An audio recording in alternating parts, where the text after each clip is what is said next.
Olá, meu querido amigo e irmão, a paz do Senhor Jesus, você que me acompanha no meu canal, que Deus possa estar te abençoando e te recompensando poderosamente.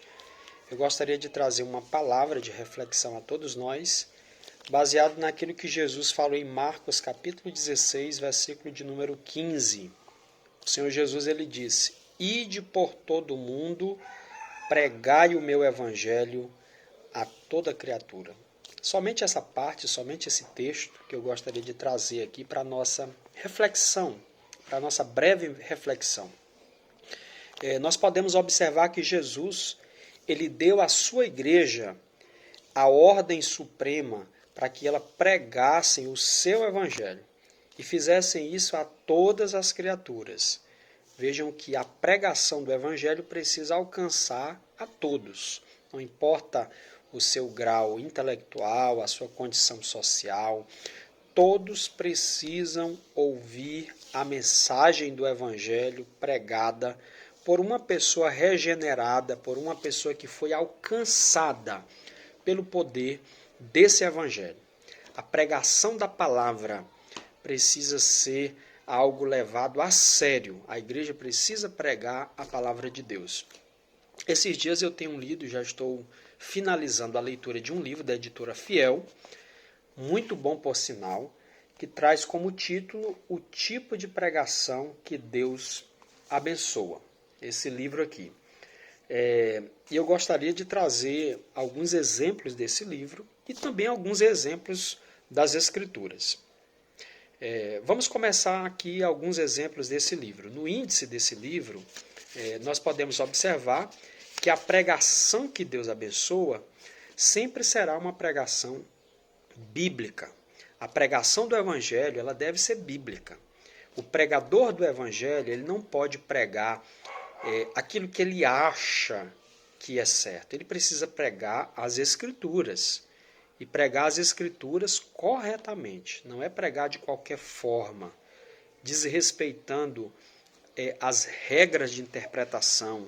Não é pregar de qualquer maneira. As escrituras precisam ser pregadas de uma maneira correta, biblicamente falando. Para isso, o pregador precisa conhecer o ensino das escrituras. Se o pregador não conhecer as escrituras, como ele pregará as escrituras, se ele mesmo não conhece? Então é necessário que todas as pessoas que se dispõem, que se propõem a ser mensageiros dessa mensagem santa, conheçam a mensagem santa da Bíblia Sagrada e conheçam profundamente. Isso é uma jornada.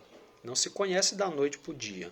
Não se conhece de um mês para outro mês. Isso é uma vivência de anos e anos, estudando a palavra de Deus, praticando a palavra de Deus, pesquisando na palavra de Deus, vendo autores, lendo autores que conhecem mais a respeito das Escrituras, para que de fato a mensagem desse evangelho, a pregação desse pregador, seja uma pregação bíblica. Nós vivemos um tempo em que muitas mensagens não são mais mensagens bíblicas. Muitas mensagens são baseadas em filosofia, muitas mensagens têm como base a psicologia, muitas mensagens têm como base a antropologia, a própria arqueologia. Muitas mensagens têm como base apenas a teologia. É importante o conhecimento de todas essas ciências que eu citei para o pregador, como é importante. Mas isso não significa que esses conhecimentos substituirão o conhecimento bíblico.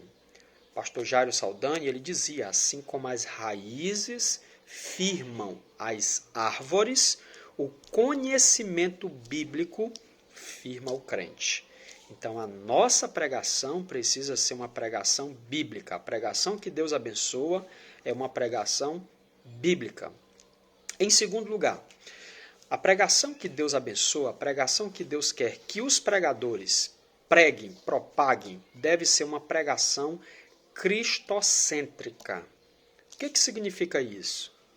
É uma pregação em que Cristo será o centro dela. Nós podemos pregar o Antigo Testamento, devemos pregar os profetas, nos livros históricos, poéticos, mas nós não podemos perder em mente que a nossa mensagem precisa convergir para Jesus, este que foi morto e que ao terceiro dia ele ressuscitou. Nós precisamos conduzir as pessoas ao caminho de Cristo. Jesus diz, eu sou o caminho. Então devemos conduzir as pessoas através das nossas prédicas, através das nossas homílias, das nossas mensagens.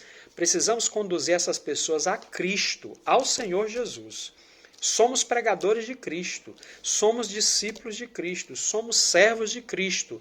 A nossa mensagem principal deve ser Jesus e este crucificado, como dizia o apóstolo Paulo. Então a nossa mensagem precisa ser cristocêntrica. Para isso, eu preciso conviver com Jesus. Eu não posso pregar apenas teorias, informações que os evangelistas deixaram. Mateus deixou, Marcos deixou, Lucas deixou, João deixou, o próprio apóstolo Paulo também acrescentou. Nós não podemos pregar apenas essas informações. Elas são importantes? São. Mas nós devemos também, além de pregar essas informações, viver com Cristo diariamente. Porque a nossa vivência com Cristo, a nossa comunhão com Cristo, a nossa intimidade com Cristo, na realidade, quando pronunciarmos as palavras do Evangelho, as pessoas verão a autoridade com que nós falamos de Jesus, o poder, a unção, a graça, porque nós temos estado com Ele. Então a nossa mensagem deve ser cristocêntrica. O interessante é que Jesus disse, aprendam de mim. Olha o nosso pregador, eu sou manso e humilde de coração. Então o Cristo que nós pregamos, o Cristo que nós professamos, o Cristo que nós adoramos, o Cristo que nós servimos e reverenciamos, é um Cristo humilde. E ele nos convida a aprendermos com ele. Vejam os exemplos de pregação de Jesus. Nós passamos 3 meses estudando nas nossas escolas bíblicas dominicais, quem faz parte da Assembleia de Deus e que usa o currículo da CPAD.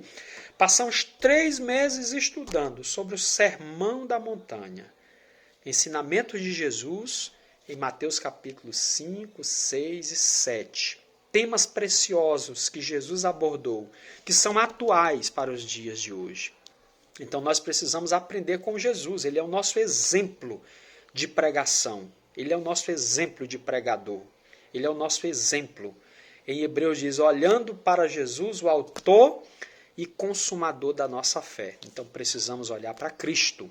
Precisamos concentrar a nossa atenção em Cristo e pregar Ele com graça, com poder, vivendo com Ele, tendo intimidade com Ele. A pregação que Deus abençoa, além de ser uma pregação bíblica, além de ser uma pregação cristocêntrica, ela não pode ser uma pregação baseada nos nossos poderes. E quando eu falo isso, poderes no que se diz respeito à questão humana, de eloquência, de oratória. A nossa mensagem ela não pode ter como base os nossos poderes humanos, que são limitados. A nossa mensagem, a nossa pregação, a pregação que Deus abençoa, é uma pregação que tem a dependência direta do poder do Espírito Santo. O apóstolo Paulo ele deixou bem claro que ele não pregou o Evangelho no poder, na sapiência humana, mas ele pregou na demonstração do poder do Espírito Santo de Deus. Nós temos um exemplo bíblico clássico a respeito disso, que está em Atos. Filipe, pregando o Evangelho, foi consagrado como um diácono, mas era de fato um evangelista na prática, e ele pregava, as multidões afluíam para ouvir a mensagem, e Filipe era grandemente usado por Deus com sinais, prodígios, maravilhas, orando por várias pessoas, por enfermos, e conduzindo essas pessoas ao caminho do Senhor Jesus. E tudo isso só foi possível porque Filipe estava na dependência e no poder do Espírito Santo. Todo pregador precisa depender da graça, do poder do Espírito Santo. Dessa forma, ele será um pregador que prega uma mensagem, que prega uma pregação, a qual Deus abençoará. Que Deus te abençoe, medite sobre isso, que Cristo possa está nos conduzindo a vivermos o que pregamos e a pregarmos o que vivemos. E dessa forma, o Senhor se agradará de cada um de nós e vamos cumprir a nossa missão, pregando o Evangelho no poder e na graça do Espírito Santo.